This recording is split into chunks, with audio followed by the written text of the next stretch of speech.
Hi, I'm here to talk to you about how exercise can help with stress. So it's National Stress Awareness Month, April 2022. We've certainly had a pretty stressful couple of years with the global pandemic, and it's great to talk about stress prevention strategies. So I don't know about you, but I feel every time I exercise, it helps to reduce my stress levels noticeably during the session and also afterwards. I know that whenever I feel overwhelmed, if I get myself out and move my body, particularly outside, then I feel so much better for it. So I've done some research into why this is the case, and I found there are 8 reasons why exercise helps to relieve stress. So I'm going to talk about each one of those. So first of all, it reduces the levels of cortisol and adrenaline, and it helps to regulate our body's fight and flight response systems. It also increases the chemical norepinephrine, which can help the body respond to stress. Secondly, number 2, it helps to build resistance in a stressful situation. So every time we exercise, we place stress on our bodies, and then when we finish, our stress levels return to normal. So the more that we exercise, the more the body gets used to this the stress levels returning to normal and going up and down. So it's actually a really good thing to stress the body through exercise. Dr. Mitu Staroni, in her excellent book Stress Proof, notes that exercise is a stressor. As you mount a small stress response to exercise repeatedly, your stress response becomes smaller. So regular exposure to exercise makes you better at recovering from it. Thirdly, it regulates our nervous systems. So there's 2 parts of our nervous system. There is the parasympathetic, which is the rest and digest state, and then there's the fight and flight state, which is the sympathetic nervous system. And these 2 nervous systems work in parallel, and exercise serves to correct the balance between these 2 states and allows for greater resilience to cope with stress as a result. So things like yoga and Pilates are really good at regulating the balance between the two parts of our nervous systems. It can also really help with rumination, so it helps stop us from going over and over and over things in our head by exercising, because it can improve the prefrontal control over the HPA axis, which is the body's stress response axis.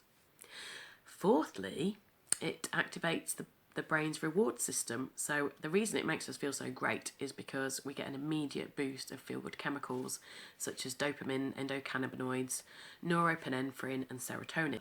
It's equivalent to a high that you get from many other things that make us feel good. So I've written lots about this in my blog, bemotivatedcoaching.com. You can find it there.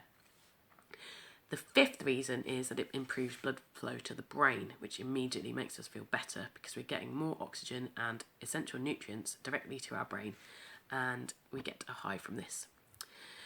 6th reason is that it takes your mind off your stress and worries, and it's meditative. So if you've ever been out for a walk or for a run, you'll know that it kind of the continual repetitive movement can help just take your mind off things and help you to focus on your breathing. It's naturally a meditative activity, and it can be particularly beneficial doing this outside. There's been lots of research to show how important being outside is for our well-being.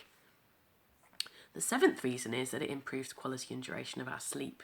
This in turn reduces stress levels. So people who regularly exercise tend to enjoy much deeper and sounder sleep. They sleep for longer, and the time it takes them to get to sleep is reduced. So this all has huge benefits on our stress levels. And the 8th reason is one I don't think many people know about. So this is something Dr. Rangan Chatterjee talks about in his book, The Stress Solution. He talks about telomeres, which are protective material at the end of the chromosomes inside our genetic material. So he talks about how if our telomeres are damaged, we will age more prematurely and experience more stress. And studies have shown that exercise actually protects the telomeres from damage and leads to lower stress levels and longevity, helps with premature aging. So hopefully those are enough reasons to encourage you to get moving. And the great thing is you don't really need to do that much. You can do a 10-minute walk, 7-minute workout, which is one of my favourites. You can find that on the internet. Do 20 squats, see how you feel. And one of my favourite short bursts of exercise. Get your favourite tune on, move around your living room, do some silly moves, get going. Join me for my Power Ballad workouts every Tuesday. You can find details of that on my website, bemotivatedcoaching.com. And just a final thing to note is that be aware of over-exercising. Really listen to your body. Over-exercising can have a negative effect and stress the body more than it needs to, and actually drive up inflammation and place our immune systems under threat. So it's really important to listen to your body. If you're feeling tired, you've had a stressful day at work, it might not be the best thing to do a HIIT class. It might be better to do some yoga or something more restorative, or go for a nice gentle walk. So that's it from me, signing out. Let me know if you have any questions. My email is louisa@bemotivatedcoaching.com. That's all for now. Bye.